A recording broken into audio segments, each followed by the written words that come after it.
என்ன சார் இன்னைக்கு ஸ்பெஷல் ரொம்பவே ஹெல்த்தியான பாசிப்பருப்பு புட்டு. பாசிப்பருப்பில் புட்டு ரொம்பவே ஈஸியாக செஞ்சிடலாம். அதுக்கு 1 கப் அளவுக்கு பாசிப்பருப்பு எடுத்து ட்ரை ரோஸ்ட் பண்ணிக்கோங்க. அது நல்லா அந்த ஸ்மெல் கலர் சேஞ்ச் ஆனதுக்கப்புறமா எடுத்துகிட்டு பவுலுக்கு ட்ரான்ஸ்ஃபர் பண்ணிட்டு வாட்டர் ஆட் பண்ணி நல்லா வாஷ் பண்ணிவிட்டு புது தண்ணியை ஆட் பண்ணிட்டு ஒரு மணி நேரம் ஊற வச்சுட்டு தண்ணியே இல்லாமல் மிக்சர் ஜாருக்கு ட்ரான்ஸ்ஃபர் பண்ணி இந்த பதத்துக்கு அரைச்சி எடுத்துக்கோங்க. இதை நம்ம ஸ்டீம் பண்ணி எடுக்க போகிறோம். இந்த மாதிரி இடியாப்ப பிளேட் இருந்து நீங்கள் ஸ்டீம் பண்ணாலும் ஓகே, இல்லை இட்லி பிளேட் தான் இருக்குது அப்படின்னு சொன்னாலும் அதுலேயும் ஸ்டீம் பண்ணி எடுத்துக்கலாம். ஸோ அதை இட்லி குக்கருக்கு ட்ரான்ஸ்ஃபர் பண்ணிட்டு ஸ்டீம் பண்ணி எடுத்துக்கோங்க. புது வியூவர்ஸாக இருக்கீங்க அப்படின்னா ப்ளீஸ் மறக்காமல் சப்ஸ்கிரைப் பண்ணுங்கள். இன்னும் என்ன மாதிரி வீடியோஸ் வேணும்னு எனக்கு கமெண்ட் பண்ணுங்கள்.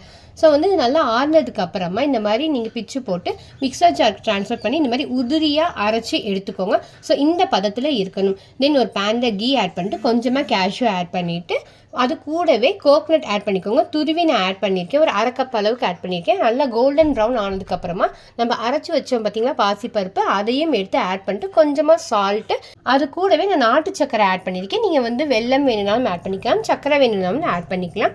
ஸோ நான் இன்றைக்கி நாட்டு சக்கரை ஆட் பண்ணிட்டு நல்லா மிக்ஸ் பண்ணி விட்டுட்டு எடுத்தோம் அப்படின்னா உங்களுக்கு பாசிப்பருப்பு புட்டு சூப்பராக ரெடி. லைக் பண்ணுங்க, சப்ஸ்கிரைப் பண்ணுங்க. Thank you. அச்சாத்தி.